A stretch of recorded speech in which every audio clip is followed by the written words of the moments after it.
Hello, everyone, and welcome to English Pod. My name is Marco. My name is Catherine, and today we're going to continue in our series about job interviews. That's right. And on this occasion, we're taking a look at part 5 of our interview series where we explain why we left our previous job. Okay, and so in an interview, this is a very popular question. Why did you leave your last job? Learn some tools for answering this question in today's dialogue. We're going to take a listen to it first, and we'll be back in a moment.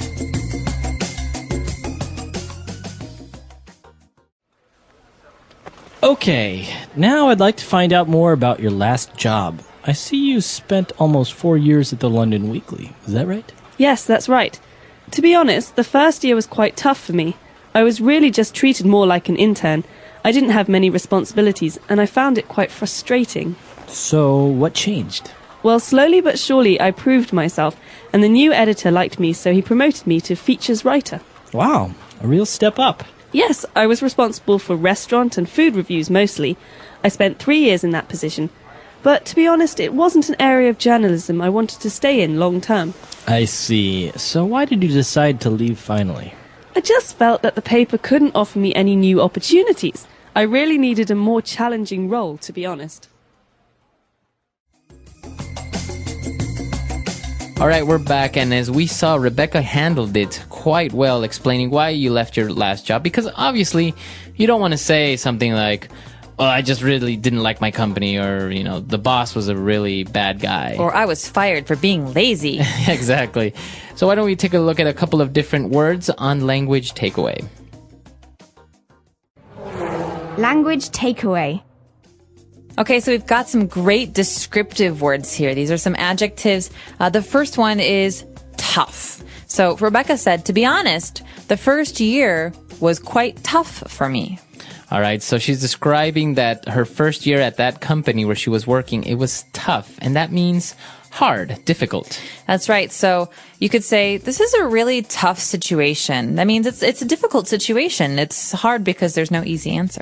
Exactly. So if you describe something as tough, it means that it's very difficult. Now, there is another meaning to this where it can be that you are a strong person. Right. So that's different because we're talking about a person, not a situation. But if you're talking about a job or an experience or even homework, like this homework is really tough, it means that it's very hard. Exactly. Well, apart from her job being a little bit tough, she said that it was also a little bit frustrating. Okay, so usually these things go together. If something is tough, like it's difficult, it's usually frustrating too. And so in this case, something is frustrating when it makes you unhappy or, for example, it makes you feel stressed. So something that's frustrating is not a good thing. Exactly. So as you gave the example with the homework assignment, if you have maybe a math assignment that's very difficult and you can't solve it, you don't find the solution, then you get frustrated. You get maybe angry at yourself, or you get very angry for not being able to solve it. So that's when something is frustrating. I hate being frustrated. Exactly. Well, it's not a nice feeling, but she said that, well, it was frustrating, it was tough, but, you know, after a while, I proved myself. Okay, so that means that she was able to show someone that she can handle difficult things, difficult work, difficult situations. And so she said, I proved myself and the new editor liked me. So basically, she did a really good job. Exactly. So if you prove yourself, you're showing someone that you have great ability or capabilities of solving a problem or being able to handle a difficult job. That's right. For example, I could say, you know, last year, Bob didn't do very well at school, but this year he really proved himself. He studied hard and he got really good grades. Exactly. And well, Rebecca, what she got in exchange for proving herself, she got promoted. This is great.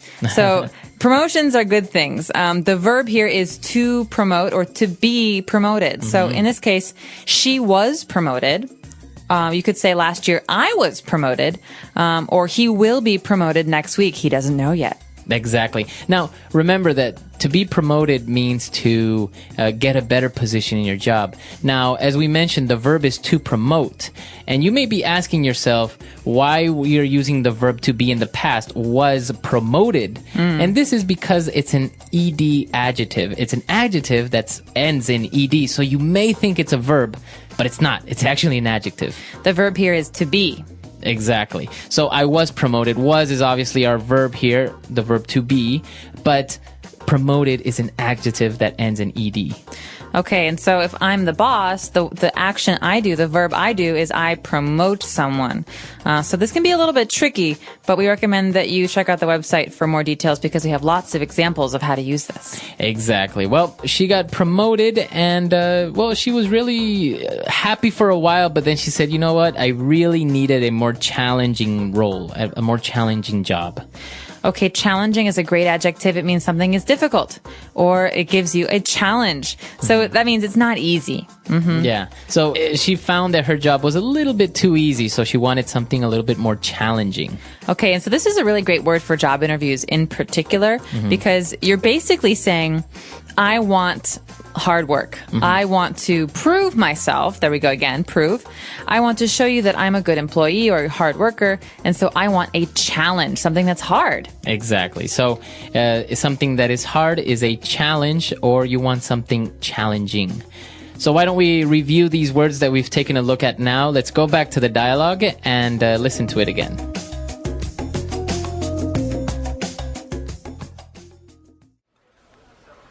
Okay, now I'd like to find out more about your last job. I see you spent almost 4 years at the London Weekly. Is that right? Yes, that's right. To be honest, the first year was quite tough for me. I was really just treated more like an intern. I didn't have many responsibilities, and I found it quite frustrating. So, what changed? Well, slowly but surely I proved myself, and the new editor liked me, so he promoted me to features writer. Wow, a real step up. Yes, I was responsible for restaurant and food reviews mostly. I spent 3 years in that position. But to be honest, it wasn't an area of journalism I wanted to stay in long term. I see. So why did you decide to leave finally? I just felt that the paper couldn't offer me any new opportunities. I really needed a more challenging role, to be honest.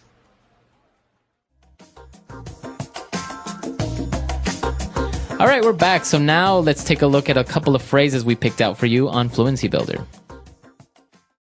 Fluency Builder. Okay, this first phrase is unusual because it actually happens at the end of sentences. This is very, very common with people who are making small talk or who are doing interviews. This is the phrase, is that right?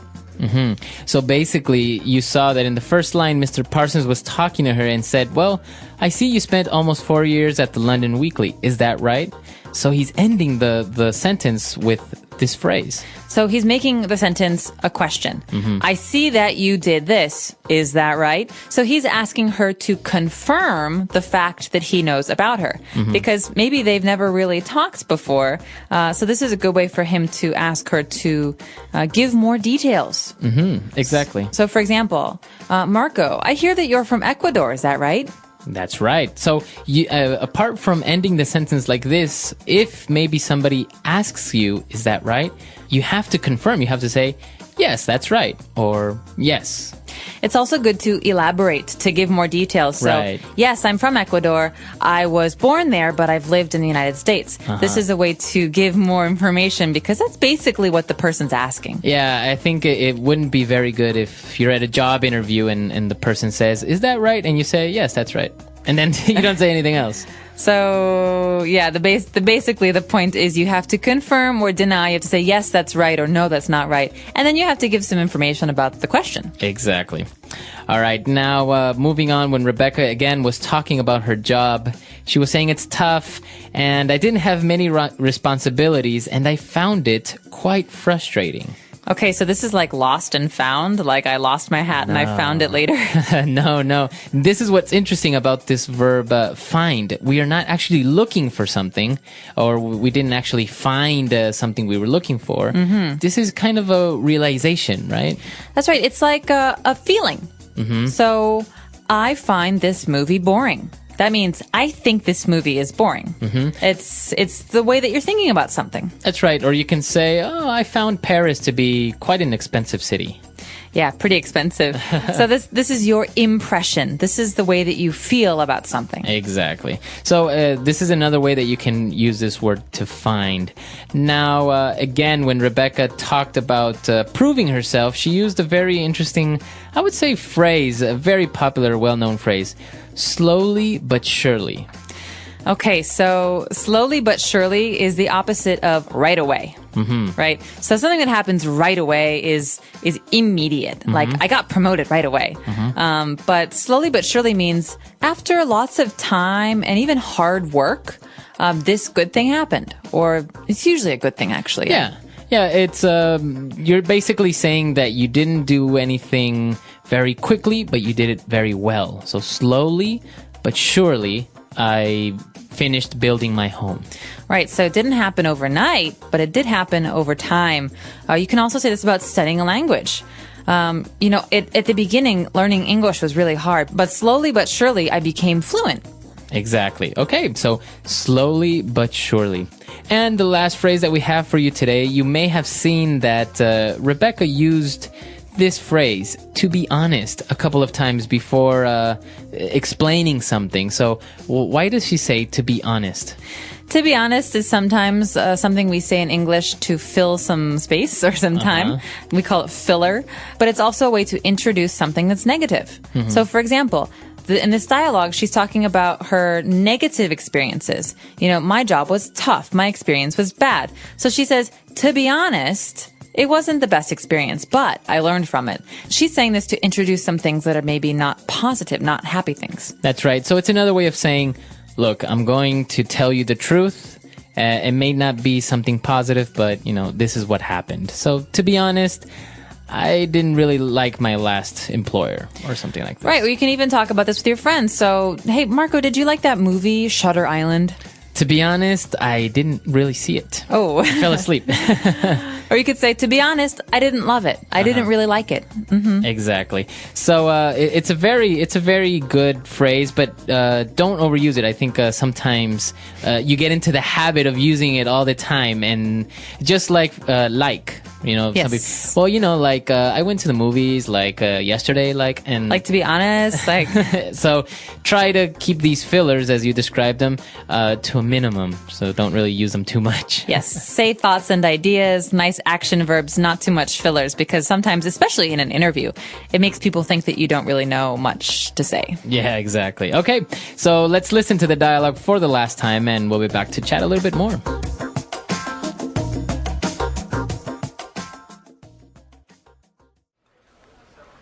Okay, now I'd like to find out more about your last job. I see you spent almost 4 years at the London Weekly. Is that right? Yes, that's right.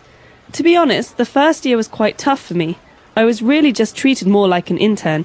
I didn't have many responsibilities, and I found it quite frustrating. So, what changed?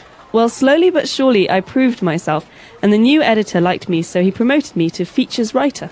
Wow, a real step up. Yes, I was responsible for restaurant and food reviews mostly. I spent 3 years in that position. But to be honest, it wasn't an area of journalism I wanted to stay in long term. I see. So why did you decide to leave finally? I just felt that the paper couldn't offer me any new opportunities. I really needed a more challenging role, to be honest.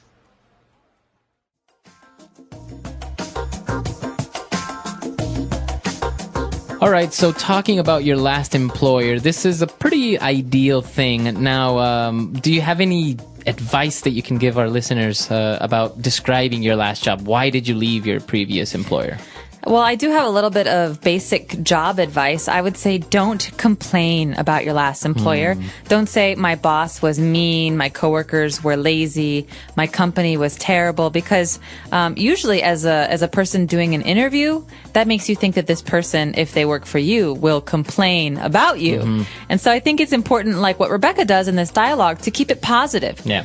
Every negative situation can become a positive experience. So the job was tough, but it was a good challenge, right? Or, but she learned how to do many new things. Exactly. I think this is important for anybody in any language, but in English especially, to use some of these phrases and to say, I really like a challenge, or I didn't feel this was challenging enough, things like this, as opposed to, my old boss is so mean. He made me work on the weekends. Yeah. That company is so terrible. I mean, that kind of stuff no one wants to hear. Yeah, exactly. And I think it's not really useful because even if the company is the competitor, so you don't really get any extra points for giving them like the dirty secrets of what was going on in the company. Maybe saying, oh, my coworkers, they were just so mean to me and stuff like this.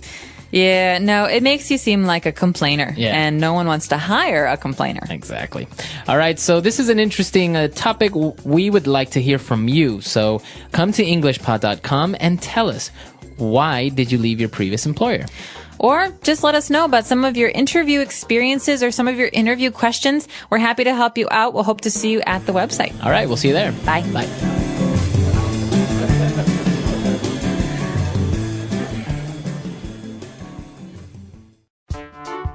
The English Pod audio review. Listen to the meaning, then say the vocabulary word. To cause feelings of discouragement or bafflement. Frustrating. Happen gradually but inevitably or without fail. Slowly but surely. To show to have the character or ability expected. To prove oneself. Covering a relatively long period of time. Long term. A test of one's abilities or resources in a demanding but stimulating undertaking. Challenging. Let's try that faster. Happen gradually but inevitably or without fail. Slowly but surely. To cause feelings of discouragement or bafflement. Frustrating. Covering a relatively long period of time.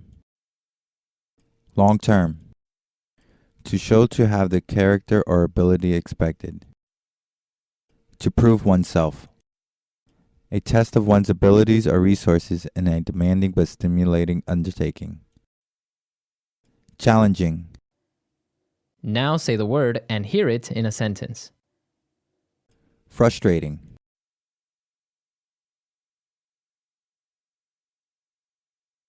Learning a language is a difficult thing to do, and it can be frustrating at times. Frustrating.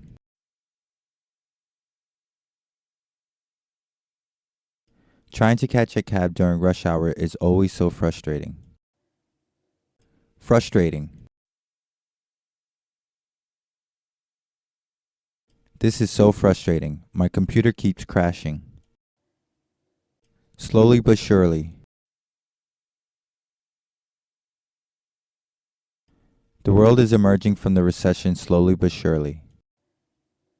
Slowly but surely. Our customer base is growing slowly but surely. Slowly but surely. Slowly but surely, the elderly man walked down the street. To prove oneself.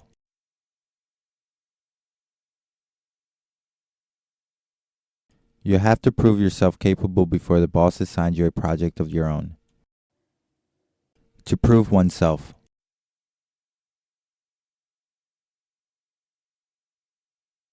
The new guy did a great job on his presentation. He's really proving himself. To prove oneself.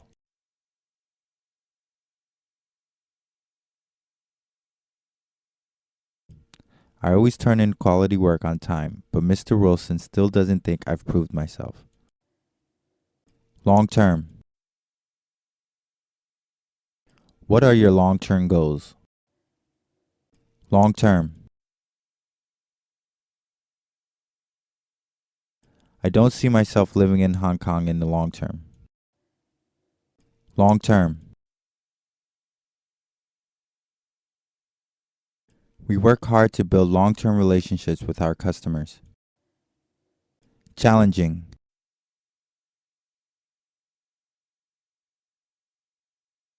I know work with Sally can be challenging at times, but she's very talented. Challenging.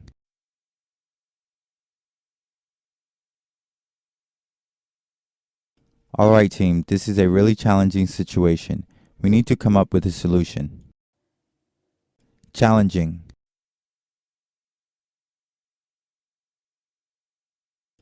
John hopes to take on a more challenging role within the company soon.